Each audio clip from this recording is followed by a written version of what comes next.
Bonjour tout le monde, j'espère que vous allez bien. On se retrouve pour le brief du vendredi 30 octobre 2020, donc le dernier brief de cette semaine, hein. Je le répète, mais n'hésitez pas à nous rejoindre sur Discord. Normalement, la grosse annonce devrait arriver demain. Alors aujourd'hui, comme d'hab, on parlera du Bitcoin, bien entendu, hein. Ça va pas être très long, je pense. On parlera des spreads, on parlera aussi des assets à risque, hein. Ça continue un petit peu d'être moche côté S&P.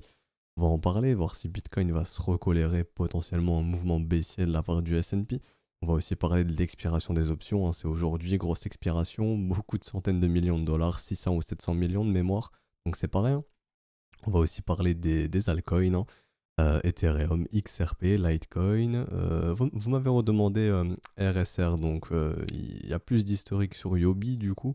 On va regarder ça. Il y a aussi BAT qu'on va faire, VET et EOS. Bon, EOS, ça m'a pas été demandé, mais j'ai envie d'en parler un petit peu.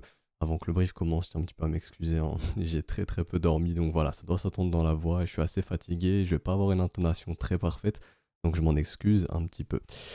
Pour le Bitcoin, toujours dans cette zone de combat, rappelez-vous, hein, donc on va tracer nos petites flèches. Donc ici c'est un range, comme on l'avait identifié, entre les 12 008 et les 13 008 de mémoire, voilà, c'est ça. Tant qu'on ne vient pas casser au nord ou au sud, eh ben on va range, on va s'emmerder. Donc il faudra être patient, attendre pardon, une résolution. Donc ici ça peut partir en M, auquel cas on pourrait repartir dans une dynamique baissière jusqu'à ce qu'on réinverse cette dynamique, pas de souci là-dessus. Si ça part en W, donc résolution bullish, bah faudra s'attendre à des mouvements de continuation, hein, et poursuivre dans ce rallye. Pour l'instant en 4 heures on l'avait vu ensemble, la dynamique interne indique aux bulls de se calmer, consolidation, et on est en train de potentiellement dessiner notre première structure. Donc je le répète, c'est un trading range, c'est-à-dire que ici, si ça part en W, c'est bullish, on partira sur des mouvements de continuation comme je vous ai dit. Si ça part en M, attention, on instaure une dynamique baissière ici en 4 heures, hein, et très très probablement qu'on reviendra jeter un petit coup d'œil au niveau de ce premier arrêt pour connaître l'état de ce mouvement. Est-ce que ce mouvement, ici je parle de ce mouvement, est toujours bien un mouvement tendanciel ou non? Est-ce que les bulls vont réussir justement à maintenir ce premier arrêt pour essayer d'aller chercher plus haut ensuite?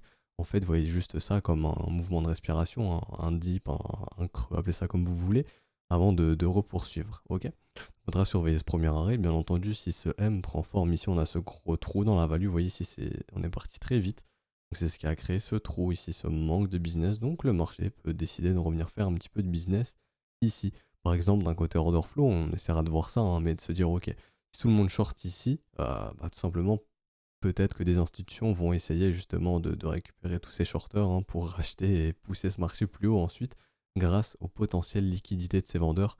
Parce que je le répète, hein, lorsque vous shortez avec du levier par exemple, hein, vous créez une liquidation automatiquement plus haut, hein, et c'est ces liquidités qui sont donc ces liquidations qui créent de la liquidité, et le marché il va là où il y a le plus de liquidité, là où c'est le plus rentable pour lui d'aller. Actuellement, si le plus rentable pour lui d'aller c'est ici, il ira ici. Si le plus rentable pour lui c'est d'aller au nord, il ira au nord. Donc c'est ce qui permet un petit peu avec l'order flow de se dire ok, si tout le monde short, on sait qu'il y a plus de liquidité qui s'accumule plus haut, donc on sait très probablement que le marché ira du coup au nord parce qu'il se fera un plaisir d'aller chercher ses liquidations, donc toute cette liquidité à exécuter. Ok.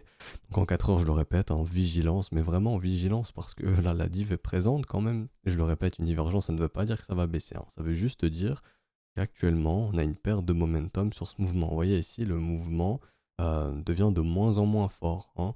Donc, comme je vous explique un petit peu, c'est comme quand vous faites un effort sportif, bah, vous prenez une pause avant de repartir, ok? Là, c'est un petit peu ce que les Bulls sont en train de faire. Maintenant, si ce M se confirme, attention, on aura l'information que dans ce mouvement ici et là, on a instauré un top ici, hein, et qu'on repasse dans une dynamique baissière. Donc, comme d'hab dans une dynamique baissière, très généralement, le premier objectif, c'est le premier arrêt.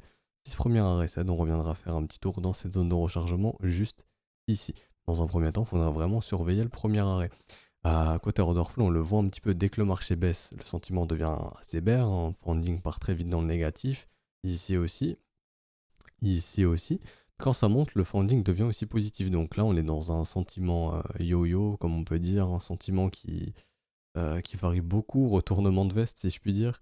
C'est typique d'une battle zone. C'est typique d'une battle zone dans un range quand le cours monte. Le sentiment est bull. Dans une battle zone, quand le cours baisse, le sentiment est bear. Donc on attendra de voir justement comment le marché va résoudre cette zone de combat. Du côté des spreads, c'est exactement la même chose. C'est-à-dire que les spreads ici se remettent à dessiner des petits M, ça annonce pareil, consolidation.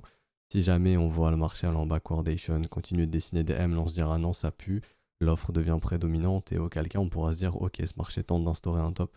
Mais pour l'instant, c'est pas le cas. On a juste un petit ralentissement côté spreads. Ethereum qui est très faible aussi ici, hein, et LTC qui commence à redevenir faible un petit peu ici. Donc, pareil, on peut s'attendre à de la consolidation, voire un petit peu de retracement sur ce genre d'asset.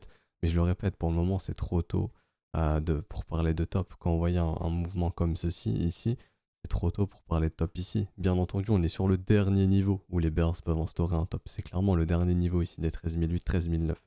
Donc là, ils sont en train de tout faire pour essayer de maintenir en vie ce trading range et le repousser. Ok. Mais techniquement, il n'y a pas de reprise de dynamique baissière ici. On fait une petite pause, on attend de voir si cette pause instaure un top ou si cette pause c'est une simple consolidation pour repartir. Je peux pas vous dire à l'avance comme d'habitude, hein, je suis pas magicien, j'ai pas de boule de cristal. Je sais pas comment va être résolue cette battle zone. Au niveau de l'order flow, on peut avoir des petits indices, mais pour l'instant on n'en a pas. Le marché baisse, founding négatif, le marché monte, founding positif. Assez compliqué le sentiment vraiment yo-yo, mais les informations qu'on peut avoir quand même, c'est quand le funding est négatif, vous voyez, l'open interest il augmente pas ici, il augmente pas. Alors que quand le funding se remet à remonter et retourne chercher le positif, là on a un open interest qui augmente. Donc on peut se dire quand même ici qu'il y a une prédominance, on pourrait se dire qu'il y a une prédominance de long. Les gens sont plus... euh, les gens peuvent plus long que short ici dans cette zone, donc pourquoi pas du coup aller chercher les liquidités qui s'accumulent un petit peu plus bas, hein, pour sortir ces acheteurs et accumuler un petit peu de vendeurs aussi pour poursuivre ce rallye. Pourquoi pas? Si l'objectif c'est toujours bien d'aller péter les 13009 pour aller chercher toute la liquidité qui attend au-dessus parce que beaucoup ont posé leur stop au-dessus de ces niveaux et il y a potentiellement beaucoup de liquidation aussi. Donc voilà, c'était juste pour expliquer un petit peu ça. Quand on regardait un petit peu aussi les liquidations de short, on voit qu'il y en a de moins en moins. Il y a de moins en moins de liquidités vendeuses à aller chercher. Donc ça, il y a deux informations. La première, enfin on peut en tirer deux infos. La première, c'est de se dire, ok, il y a de moins en moins de vendeurs. Pourquoi continuer ce rallye si on liquide de moins en moins de vendeurs, que le marché gagne de moins en moins d'argent à pousser ce marché à la hausse? Ça, c'est la première raison. Voilà, la première façon de penser. La deuxième façon de penser, c'est de se dire, ok, ici, on liquide plus beaucoup de vendeurs. Donc si on veut aller en liquider des vendeurs, s'il y a vraiment beaucoup de vendeurs qui attendent plus haut, bah va falloir accélérer le mouvement. Va falloir accélérer le mouvement et aller chercher, je sais pas, par exemple, si les liquidités pardon, se trouvent à 14 500, va falloir aller à 14 500 pour chercher ces vendeurs. Euh, mais si votre train ici est chargé d'acheteurs aussi, si tout le monde est en train de long cette consolidation, le marché il va pas faire gagner tous ces gens-là qui sont en train de long. Ça peut pas marcher comme ça. Donc ce que peut faire le marché, si son objectif c'est toujours d'aller chercher des liquidités qui attendent plus haut, hein, pour aller chercher un nouveau pic de liquidation, comme ici par exemple, c'est ok, il y a des acheteurs qui rentrent, on les dégage, comme ceci par exemple, donc retour premier arrêt par exemple, hein, train de 12 300.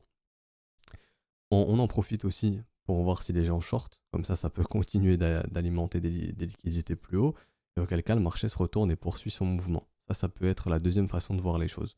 Donc je répète, la première c'est de se dire non, en fait il y a de moins en moins de gens à liquider, de moins en moins de bears à liquider, ça ne sert à rien, maintenant ça y est, le top, voilà, le top a été trouvé entre guillemets d'un point de vue order flow, ça ne sert plus à rien, ou alors c'est ok, on, on sait qu'il y a un pic de liquidation qui nous attend plus haut, on va aller le chercher, mais pour l'instant il y a trop d'acheteurs ici, on temporise, on dégage un petit peu d'acheteurs avant de repartir et d'aller chercher ce pic de liquidation. Hein, c'est toujours les deux façons de penser quand vous voyez des pics, quand vous voyez une liquidation, enfin des liquidations, que ce soit acheteuses ou vendeuses, hein, décroissantes, c'est ok, le mouvement soit il perd de sa force, c'est comme le momentum au final, ou ok, on a besoin de décompresser un petit peu ici, on dégage un petit peu d'acheteurs et on repart assez fort pour sortir tous les vendeurs et aller chercher justement ce pic de liquidité. Donc je pense que la résolution de cette zone de combat nous donnera un petit peu l'information, hein, de ce qu'essaye de faire le marché. Voilà, ça c'est un petit peu pour Bitcoin, un petit peu d'order flow, etc. Côté asset à risque, si ce M prend forme sur le S&P, ce serait pas joli à voir. Bientôt les élections, je pars toujours du principe que les marchés ont de l'avance sur nous. Les marchés ont de l'avance sur ce qui se passe dans le monde. Je pense toujours comme ça. Et je pense que si en fait ce M-Weekly prend vie, c'est potentiellement que Biden pourrait être président en fait. Et que nos élites sont un petit peu au courant, hein, parce que je le répète, bon les marchés c'est des milliards, des trilliards même s'il le faut, des milliers de milliards, tout ce que vous voulez. Et il y a trop d'argent en jeu et l'élite comme je l'appelle est au courant. L'élite c'est avant nous très probablement, hein. Et les marchés retranscrivent ça. Les marchés retranscrivent ça pour moi. Et si ce M-Weekly prend vie, on pourra s'attendre à des prochaines semaines dégueulasses sur S&P 500, même un trimestre, deux trimestres, revenir tester ce V-bottom. Ou alors, si ici ça part en W, c'est que tout va bien, tout est beau, tout est magnifique. Et bah, allons chercher plus haut, hein, comme par exemple les 4000 points. Notre fenêtre d'extension ici, hein, notre garage jaune de 161,8-200%. Donc entre les 4100 points et 4600 points. Donc vraiment, ce qui va se passer sur S&P dans les prochains jours, prochaines semaines, ça va être très important et ça peut influencer sur Bitcoin si les mouvements euh, sont vraiment puissants, impulsifs. Ça pourrait influencer sur Bitcoin. Et on regardera un petit peu le dollar. Si on voit le S&P faire des M, enfin un M weekly, et le dollar faire un W weekly, bon, faudra pas se poser de questions. Les capitaux se cassent du S&P, se cassent des assets à risque pour rentrer dans le dollar, ok? Par contre, si ici, non, ça fait pas de W, et par contre, lui, le S&P part en W, bah non, tout est magnifique, les capitaux continuent de rentrer dans les assets à risque, et au final, ça pourrait être bénéfique pour Bitcoin, hein, bénéfique, pardon, pour Bitcoin s'il n'y a pas de mouvement assez brutal sur S&P 500 par exemple. Voilà, ça c'était juste pour parler un petit peu des assets à risque. Voilà, on a fait un petit peu le tour et ça va être très important pour les prochaines semaines. Quand on voit aussi le pétrole ici qui commence un petit peu à sentir mauvais, si le S&P se met à sentir mauvais, comme je le disais hier, est-ce que Bitcoin va être rattrapé pardon, par la réalité et elle va instaurer un top aussi et du coup suivre les flux de capitaux des assets à risque parce que le gold, de toute façon, même lui, le gold, hein, qui est un risk-off, n'est pas très encourageant en ce moment dans des M comme ceci. D'ailleurs, le gold pourrait totalement revenir faire un petit tour premier arrêt dans les 1600 $ de mémoire, ce serait pas aberrant pour moi. Ok. Côté des expirations, gros niveau, on avait identifié 12 000, 13 000, donc c'est naturel de voir le marché défendre à ce niveau des 13 000 pour cette expiration d'aujourd'hui qui a eu lieu ou qui a lieu actuellement à l'heure où je parle, hein. Il me semble que c'est 10 h du matin sur des Deribit, je ne sais plus. J'irai vérifier après ou si c'est les contrats futurs enfin si c'est les contrats options du coup sur le Chicago Mercantile Exchange, je ne sais plus à peu près c'est à quelle heure, hein, mais il me semble que ça a expiré ou que c'est en train d'expirer, quelque chose comme ça. Donc de voir ce niveau des 13 000 être défendu, c'est tout à fait normal pour le 13 octobre. Vous avez vu un petit peu l'open interest a baissé sur ce niveau des 13 000, c'est normal, hein. En cours de cette semaine, beaucoup ont décidé de prendre leur profit, en tout cas d'exécuter leur contrat option pour récupérer leurs gains, ce qui est tout à fait normal. Et du coup, il y a aussi un gros niveau qui s'est créé sur ces 14 000 $, hein. Donc eux, très probablement, si c'est en train d'expirer à l'heure où je vous parle, bah, eux, ils sont rects. Et ceux qui ont racheté des puts, hein, donc des puts à 10 000, 9 000, 8 000, etc., eux sont rects aussi. Simplement parce que le marché bah, est au-dessus des 9 000, au-dessus des 10 000, au-dessus des 8 000 $, etc. etc. Et le marché aime bien se garer sur des gros niveaux d'intérêt. Donc là, on le voit, c'est 13 000. Ceux qui ont acheté des calls à 12 000 sont très safe, sont en sécurité, ils ne risquent plus rien. Je pense qu'ils sont en train d'expirer à l'heure où je vous parle. Mais comme je le dis, c'est toujours intéressant de regarder où sont les gros niveaux d'intérêt pour voir où le marché peut avoir les yeux rivés. En tout cas, où les gros portefeuilles peuvent avoir les yeux rivés, hein, parce qu'ils ont les yeux rivés sur leur target. Et s'ils ont misé beaucoup d'argent, bah, ils peuvent donner une direction au prix s'ils en ont les moyens. Donc c'est pour ça qu'on regardera. Du coup, la prochaine grosse expiration, c'est fin novembre, il me semble. Donc juste après le brief, je vais aller regarder un petit peu les niveaux d'intérêt. Je vais tout décaler. On fera pour cette expiration de fin novembre pour regarder un petit peu où les gros niveaux se portent. Je pense qu'on a fait un petit peu le tour, ça y est, pour Bitcoin. Maintenant, on va parler des alts. Ethereum, j'ai rien de plus à dire, on est en train de retourner dans cette zone de combat. En weekly, c'est vrai que j'en avais pas parlé, mais je vais changer de chart. Du coup, une chart ici où j'ai rien dessiné, et du coup, Coinbase, je pense que ça va le faire. Voilà. Hop, Coinbase, vous voyez ici, cette battle zone direct, on la voit en weekly, hein, elle est très bien posée. Donc, on reste dans un range. On est dans cette battle zone, dans cette zone de combat depuis très longtemps maintenant. Faudra attendre une résolution, ça fait 1, 2, 3, 4, 5, 6, 7, 8, 9e semaine que Ethereum est bloqué entre 488 et 310 $. Donc on attendra justement résolution de cette zone de combat.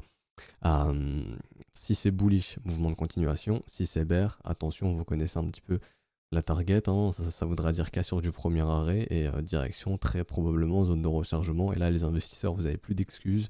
Si vous souhaitez investir sur Ethereum et que ça va en zone de rechargement, vous savez ce que vous avez à faire, pardon, hein, si vous faites un petit peu de dollar cost average ou si vous voulez recharger, comme son nom l'indique, zone de rechargement, si vous voulez recharger en Ethereum, tout simplement, ok. On voit aussi une contraction du cours, hein, on est en train de la voir aussi, cette contraction. Si on ignore un petit peu cette mèche ici, on le voit, c'est en train de se contracter comme ceci. Tout doucement, ça contracte.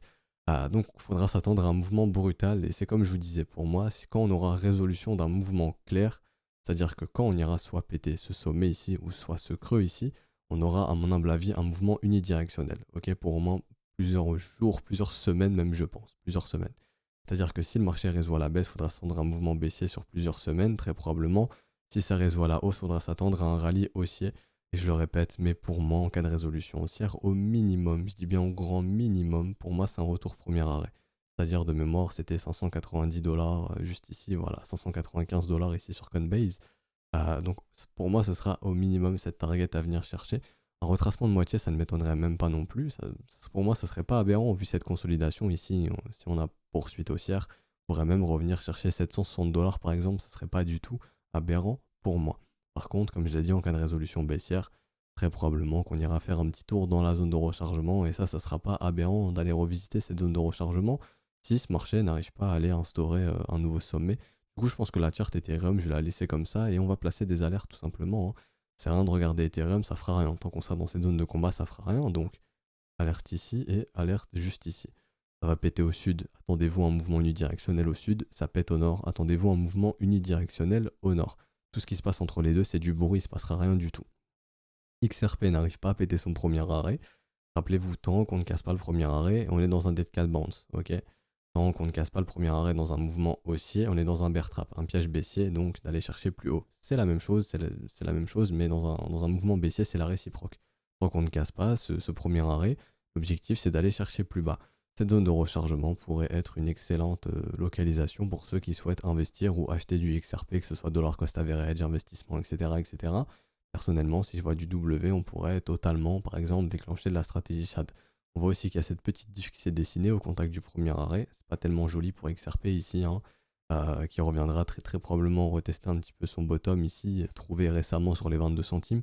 Si ça cède, on peut totalement partir par exemple sur des mouvements de continuation. On peut voir où ça nous ramènerait. Je vais tracer ça proprement. Il faut prendre les bons points, bien entendu. Hop, comme ceci. Tout pile dans la zone de rechargement, je suppose, voilà, un tout petit peu dessous, donc faudrait pas être étonné, hein, si on vient péter ici les 21 centimes, de poursuivre un peu plus bas, et on verra si XRP arrive à se reprendre, donc se reprendre, c'est-à-dire réinstaurer une dynamique haussière ici en dessinant des W, si bien entendu on va avaler le précédent bottom. Ce sera intéressant de suivre ça, et je le répète, cette zone de rechargement, ça pourrait vraiment être une excellente localisation, tout comme sur Ethereum, bien entendu, si on y retourne un jour. Côté d'LTC, LTC il est en train pour moi ici de se contracter aussi. C'est ce que je suis en train de voir, hein, quand je vois un asset faire des retours en zone de rechargement. Dans zone de rechargement, pour moi c'est contraction. Donc ça reste assez volatile, c'est assez chiant bien entendu. Ici zone de rechargement de short, les vendeurs se remontent, repoussent le prix. Si le premier arrêt cède, on reviendra visiter cette zone de rechargement.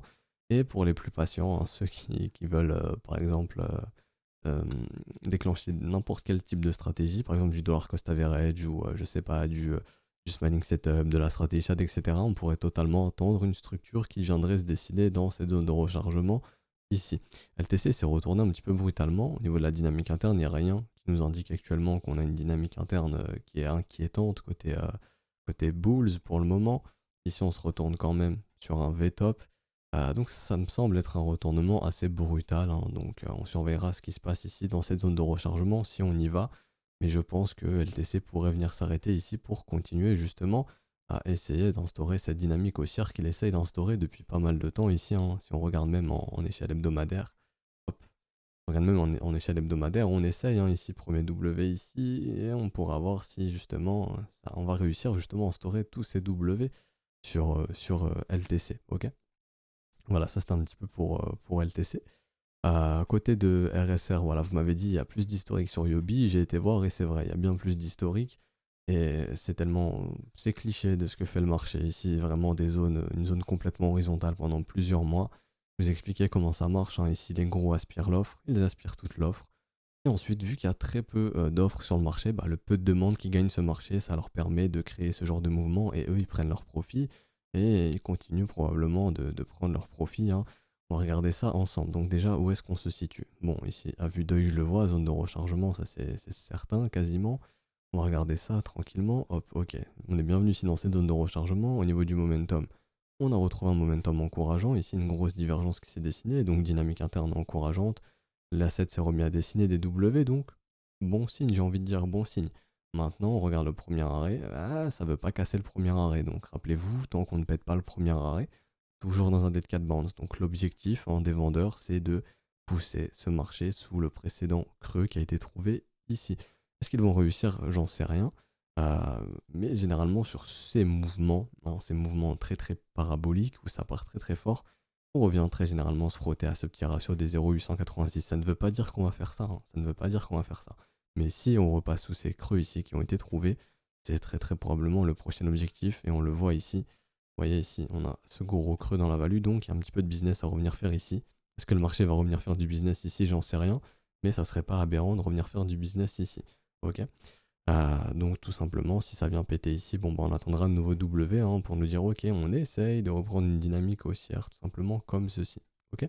Ça c'était pour RSR, BAT.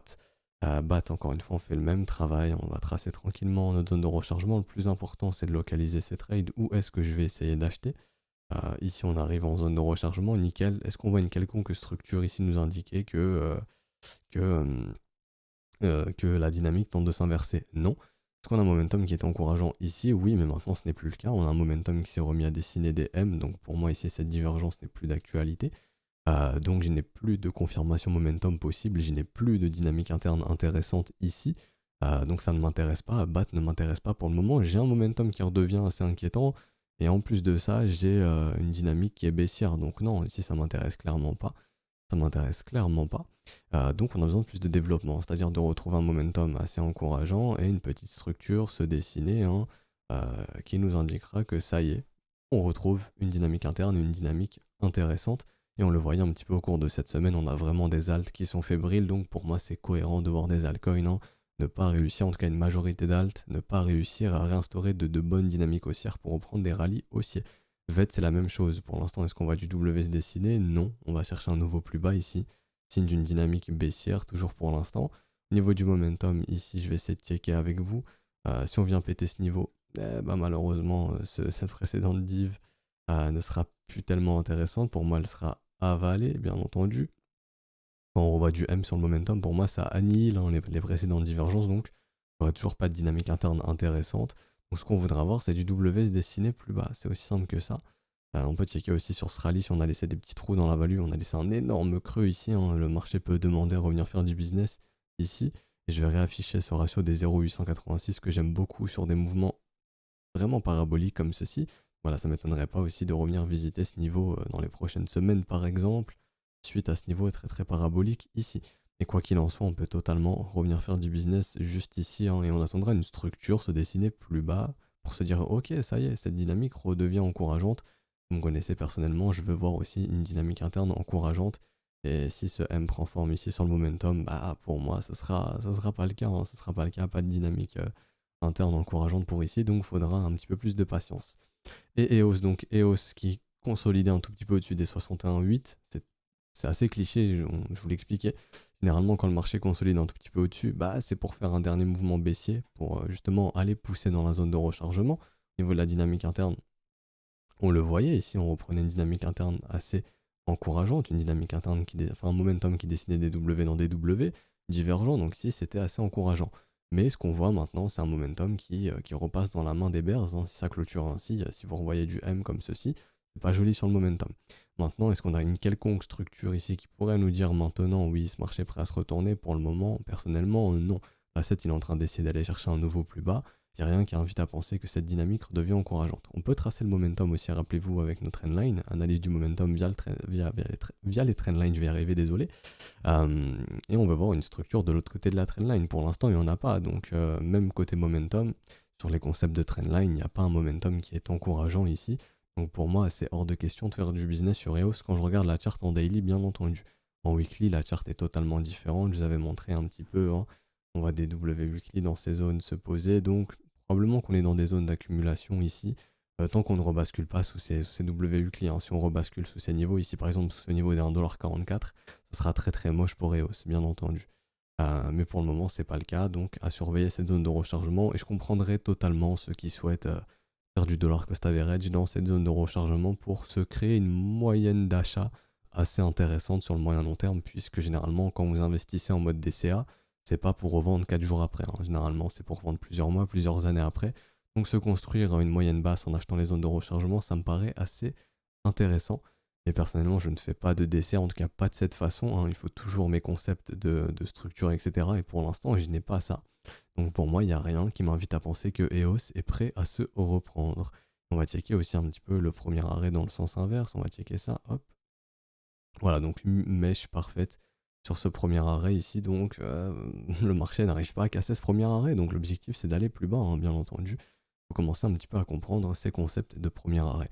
Voilà, donc je pense qu'on va s'arrêter ici pour aujourd'hui. Si cette vidéo vous a plu, n'hésitez pas à laisser un petit pouce bleu, à vous abonner si ce n'est pas déjà fait, à nous rejoindre sur Discord, hein, je le répète, le lien est en description et dans les commentaires. Probablement, très probablement même grosse annonce demain soir, je pense. Donc voilà, j'espère que vous allez passer un bon week-end, bon malgré ce qui se passe. Passez un bon week-end, on se retrouvera très probablement demain. Si ce n'est pas le cas, mais ça m'étonnerait, on se retrouvera donc lundi. Allez, ciao tout le monde.